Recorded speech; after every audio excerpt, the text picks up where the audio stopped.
જે કરશે જાતિની વાત તેને જોરથી મારીશ લાત। જાતિવાદી રાજકારણ પર ભડક્યા નીતિન ગડકરી।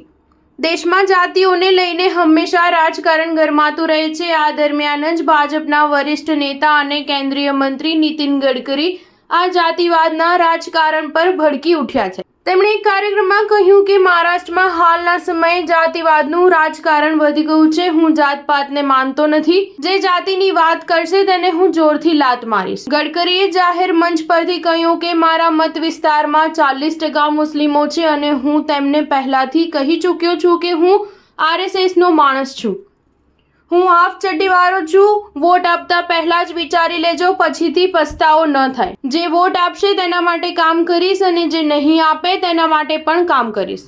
ઉલ્લેખનીય છે કે હવે મહારાષ્ટ્રમાં વિધાનસભાની ચૂંટણીને હવે ગણતરીના મહિના બાકી રહી ગયા છે। વિધાનસભાનો કાર્યકાળ 26 નવેમ્બરે પૂરો થઈ જશે। ઓક્ટોબર-નવેમ્બરમાં જ અહીં 288 વિધાનસભા બેઠકો માટે ચૂંટણીનું આયોજન થઈ શકે છે।